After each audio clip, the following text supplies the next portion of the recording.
Daf Mem Zayin Amud Aleph, the second line from the top. Amar of Zera, Amar of Asim, Amar of Yechon, Amar of Chanin, Amar Rebbe, Raimenos, Li Hitir, Rebbe, Letaltal, Machtal, Ba'af. He said that Rebbe was matter for him to be metaltal, a machta, a pan that they burn incense, k'tairos. So they burn it, it has leftover ashes in it. He can be metaltal, the machta, even though it has those ashes. And presumably we're talking about where the ashes were not intended to be used for Shabbos, so the ashes are muksa, and nevertheless he was matir to be metaltel the machta. So apparently he did not consider this machta to be a basis l'davar ha'aser. Is that so? Did he say that? Vatsanan, we learned in the Mishnah. A person can carry his child even though a child is carrying a stone. Now normally this would not be mutter, but as the Gemara explains later, that we're talking where the child has a gaguin al aviv, so he can't put him down, so they made a special heter in this case. Or he can carry a basket even though it has a stone in it. Now the stone is muksa. He can carry the basket, but however, it's talking with a basket that's full of pears. So the pears are more choshev, and therefore the basket is not considered to be a basis for the stone. It's considered to be a basis for the primary content, which are the pears, which are more choshev. But otherwise, taimedis beiperi. It's only because there's pears over there. But if there's no pears, it would not be mutter. So therefore, you see that otherwise it should be a basis l'davar aser. So the machta that's filled with afer with the ashes. If the ashes are muksa, the machta should be a basis for davar aser. It should be aser. How can he therefore tell him that it was mutter b'metaltal? He was quiet and for a moment, for a certain period of time, and thinking, and then he answered that we're talking over here, why was it mutter that there's kartan, that there is some granules of the kataras that are still there, which are mutter, and therefore it's not a basis for the ashes, because you have the kartan there as well. In order to say that it's a basis for the kartan, that has to have primary importance, like the case of a basket with the fruit and with the stone. The fruit are more important. It's considered a basis for the fruit, not the stone. But Rebbe was a nasi, he was wealthy. So kartan, these granules of ketairos, is that choshev to therefore say that it's considered a basis for the kartan and not for the ashes? Well, perhaps you'll say that even though it's not choshev for the house of Rebbe because he was very wealthy, but it's choshev for aniyim. For aniyim, for them it's wealthy, and therefore we don't treat it relative to the person. We say in general terms the kartan is choshev, it'd be choshev for aniyim, and therefore it has choshivas. The machta is not a basis for the afer, it's a basis for the kartan. No, the Gemara says no. Tanya, we learn in the Baraisa. Big day anim la anim, big day ashirim la ashirim. The clothing of a begodim for the anim, even if it's only 3 boys by 3 boys, and even if it's coarse fiber, for them it's choshev. So for them, it's considered a beged and it's makabel tuma. Now something which has no chashivas, it's not makabel tuma. For the aniyim, that size and type of a beged is choshev and it's makabel tuma. But not for the ashirim. For the ashirim, it's not choshev, it's not makabel tuma. Big the ashirim, la ashirim. For ashirim to be makabel tuma, it has to be choshev for the wealthy people. It has to be more than that. It has to be 3 tefachim by 3 tefachim and made out of fine fiber, not coarse fiber. So you see that we do say it's relative to the person. So therefore, in the household of Rebbe, the kartan is not choshev, and therefore the machta should be therefore considered a basis l'davar aser, and it should be muksa. So it's big day anim lanim, big day shel hashem, av lanim ala hashem loy. Elo Amar Abaye, what's the pshat? Why is this Machta Mutter? He said, Mida to have a Grav Shel Rei. Just like the Chachamim were matter to remove from the house the Grav Shel Rei, if they didn't have indoor plumbing in those days, so they used to use they used to have the pots which they used to remove and they used to remove the ray, the excrement. They used to therefore were allowed to remove it from the house because it was a davar mos. Now, even though normally this would be considered to be muksa, but the Chacham made a special heter for kovod abrias. They allowed the person to remove the grav shel rei. So here also, the ashes over here, it's davar that's considered a davar mos, and therefore, even though correct, it would be maker, then it would be muksa. However, and it would be considered a basel davar also. However, for the kovod abrias, they allowed to remove these ashes from his house. Amar Rav Shtei was bedover. I asked two kashas on that. It's not comparable. Chala graf shel rei mois, v'hai loy mois. Graf shel rei is really mois. Over here, there's no bad odor. It's not mois.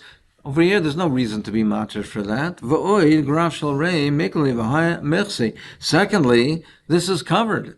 The graf shel rei is uncovered. This is covered. The way they had this machta was they burnt the ketairis, they burnt the incense. It was covered. And it was perforated. It had holes, and the smoke and the aroma went through these holes. But generally, it was covered. Basically, it was covered. So it's not comparable to the grav shel rei. So that wouldn't be a reason to be matter to carry it, to take it out. Elamar Rava. So Rava said, what is the pshat? Ki avina be Rav Nachman have metaltalin kinuna agav kitma afagav deika alea shivra eitzim. He said that when he was by Rav Nachman, they were allowed to be metaltal. They used to carry the little stoves that were used to warm up the people, and even though it had shivra eitzim, broken pieces of wood, which are muksa. Now here we're talking, in this case, where the ashes were intended to be used. They had in mind to use the ashes to cover up something that was dirty or mos or tsoya. So they had intention to use the ashes.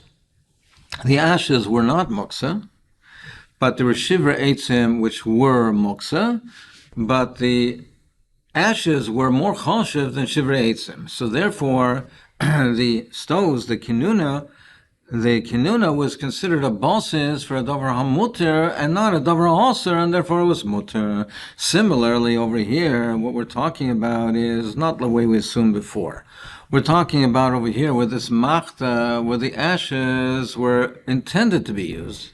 They were anticipated and they were intended to be used, and the ashes were not muksa.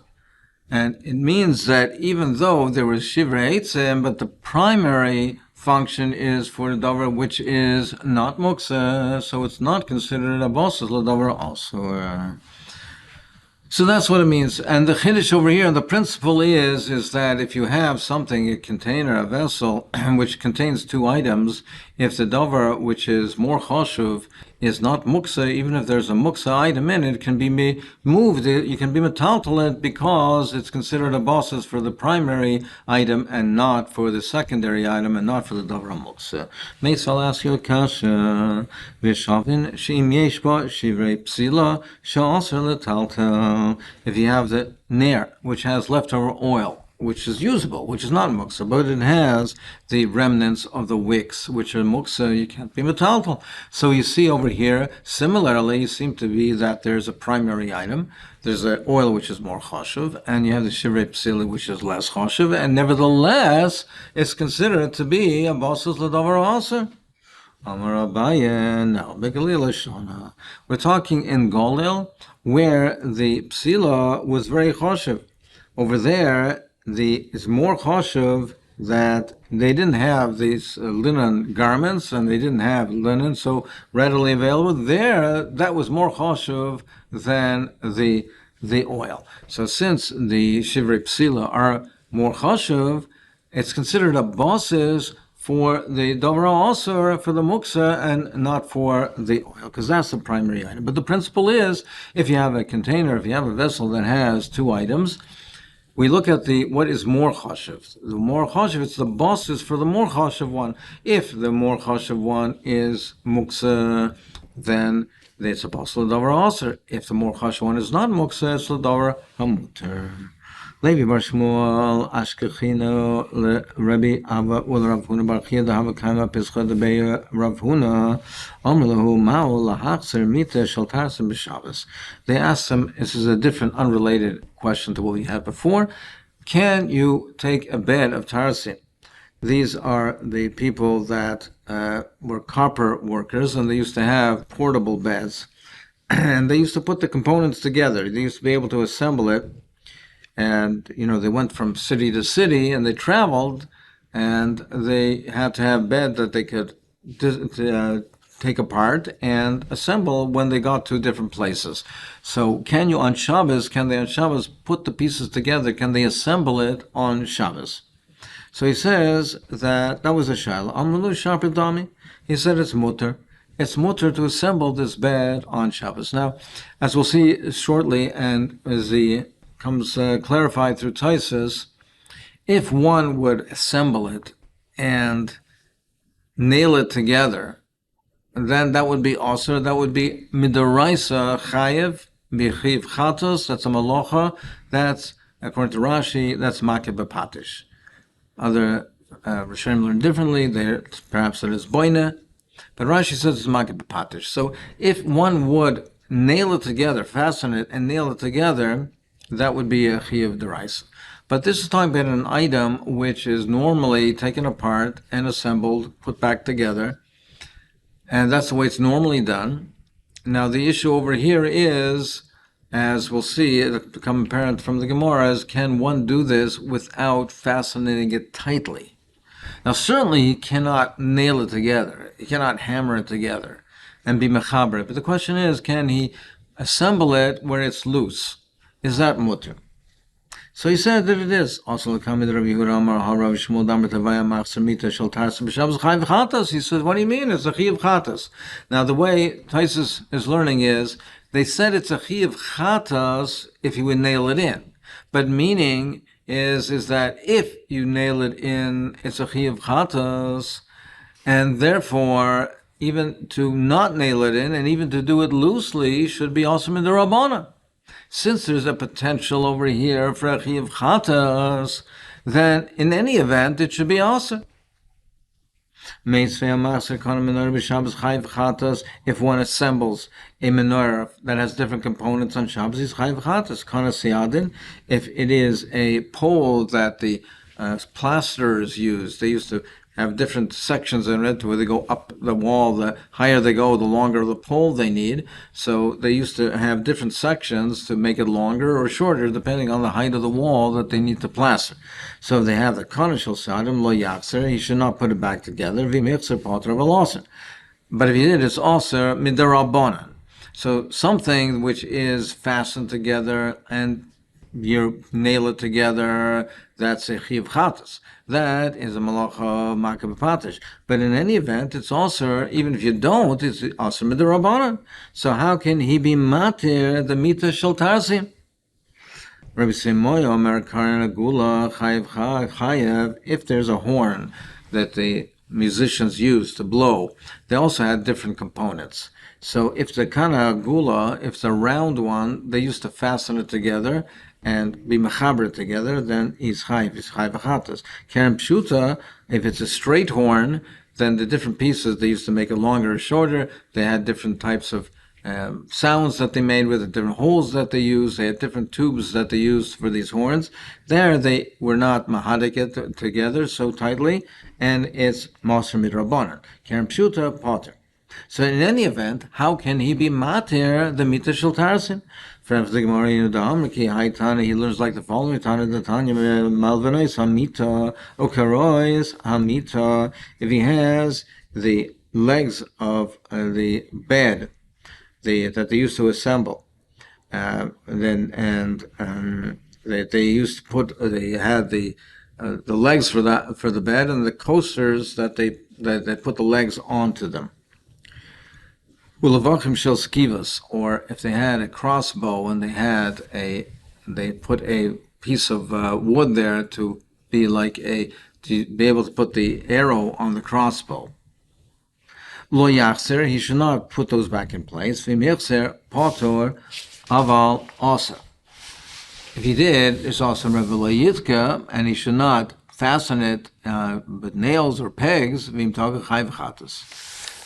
Rav Shimon Gamliel Aimer v'im hayarofoi muter. But Rav Shimon Gamliel says that if it's loose, it's muter. So therefore, he was going according to Rav Shimon Gamliel, the mita shel tarsim that he said over there by the copper workers, the coppersmiths.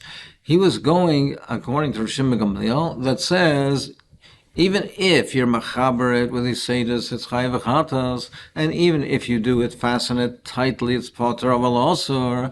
But if you do it loosely, if it's a loose fit, it's mutter. So he held that the case where we're talking, where he was mater, the mita shel tarsim, is where it was loose. That's why it's mutter. He had this bed, and it's like a meat of tarsim, and he used to assemble it on Yontif.